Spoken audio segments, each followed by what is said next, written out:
Alright guys, back with another video. Today or tonight I'll probably show a couple different things. We'll talk about muscle memory and how you can practice to achieve that so that everything becomes more of a reflex action. That's number one. Number two would be a follow-up of that. Go ahead and do number one and number two. Number one and number two. It's pretty common.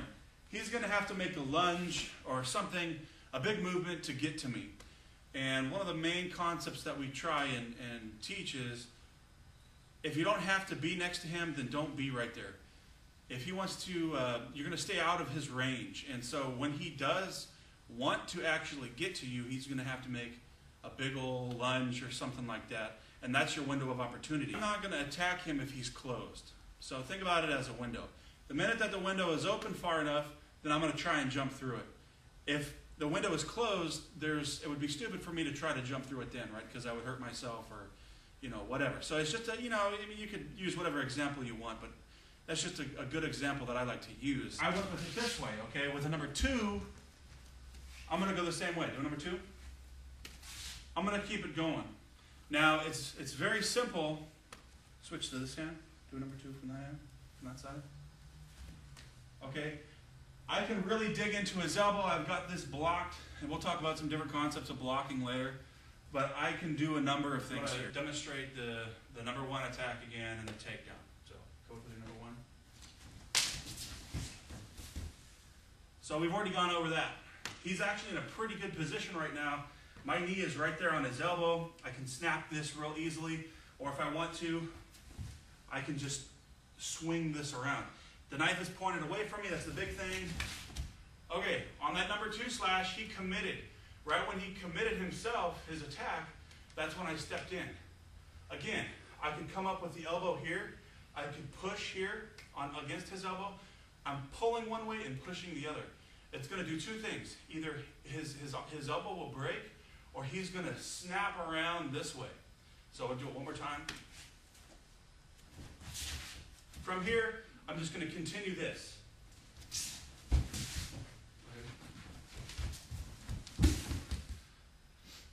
Okay, the knife is still away from me, and I've got control of his elbow here. Obviously, I can sink in with my knee. I can put him in a position like this for police or something like that. I can say, put your other hand behind your back, or whatever you want. I can put my, if I want to shift my weight to his head, I can shift my weight to his head. If I want to stay here, obviously I can keep prying he taps. I can say, from here, drop the knife, whatever. He drops the knife if he doesn't want to fight no more. So, bottom line is his stomach is down, his other arm is away from me, and I've got control of this arm, and now he just dropped his knife. So, very, very simple concept. Just go with the flow.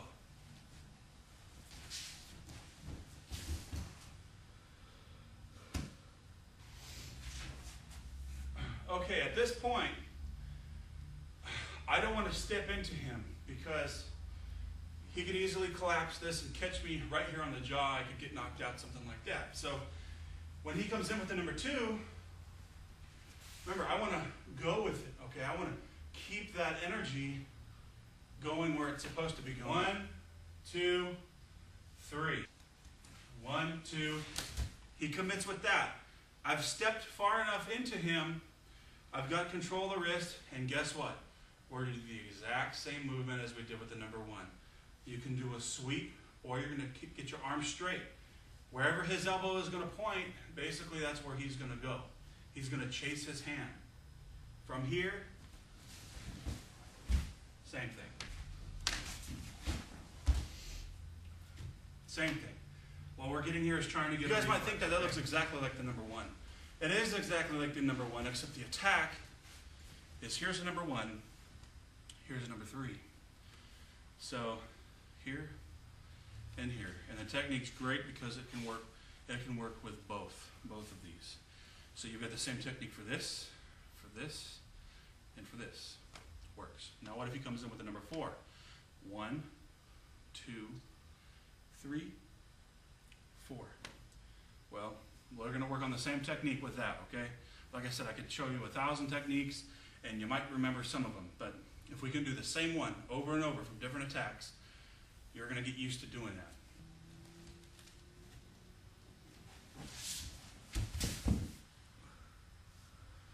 Once again, knife is facing away from me. He's on his stomach again, and I've got control of his wrist, his elbow, his shoulder. Ultimately, I have a lot of control here. If I want to step down, I can do that. There's a number of things that you can do from here, but we're just going to work on the actual takedown part for now.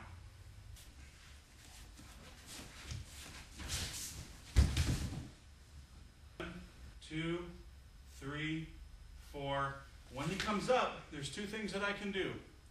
If I control his elbow, there's no way that he's going to collapse it and hit me in the face. If I don't go for his elbow, come up,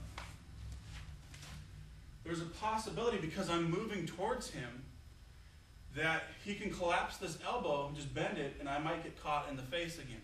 Again, we want to address the different kinds of issues. So I can try and go through him, or I can try and go around him. In this case, practicing what we've been doing the spinning motion. So this time, we're going to step off the line, and we're just going to keep it spinning. Okay? Come in with number 5. I'm going to move off the line, and I'm going to make contact with the back of my hand. Okay? I don't want to do this, because if I miss, then he can cut the inside of my forearm. I've got to step to the side of him, and I'm going to make contact here. If I miss his arm, obviously, he can slide off. A lot of the traditional martial arts will talk about this blocking, and how you're not supposed to hold your arm straight flat, and how it's supposed to be at an angle. And mine is pretty, I can go with that. Realistically, the guy is going to probably come down and just bring his arm back. He would really have to take a big old swing for this actually to work. So anyhow, think of it as more of making a contact which is safe. So if he comes in with the number 5, for example, and if I come straight, obviously he's got me on the top of my head, he's cut me, whatever, my arm is very weak like that. Basic martial arts principle.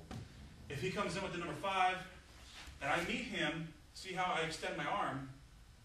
I'm going to extend my arm. I don't want to keep my arm close to my body. I want to extend it. What this is doing is as he's developing this attack, I'm going to meet him at least halfway.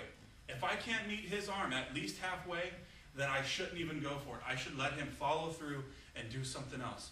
Now, in real life, you're not going to be able to practice on a criminal, that's coming at you. So, it's just one of those things. You're just going to have to train for it. This may be the most complicated, simple technique that you might learn out of all of them. I've already got contact. If I've got contact with his arm, I know where it is. If I don't have it, it's like me trying to swat a fly out of the air. I may grab his wrist. I may grab the knife on mistake. There's a lot of things that can go wrong. So you want to make that contact first. Go ahead. Here, I've got his elbow, and I've got here. If you want to bust the elbow this way, you can do that. With the face, elbow to the face. Obviously, you can knee to the side. Break his balance that way. I've moved off his line. I've made contact. It's at least halfway. He is not as powerful here. If I let it get too far, he's got too much force going this way. I need to try and prevent that if I can. Once I'm off the line, I make contact here. I'm going to now just spiral. And I have him in the same position as I normally get him.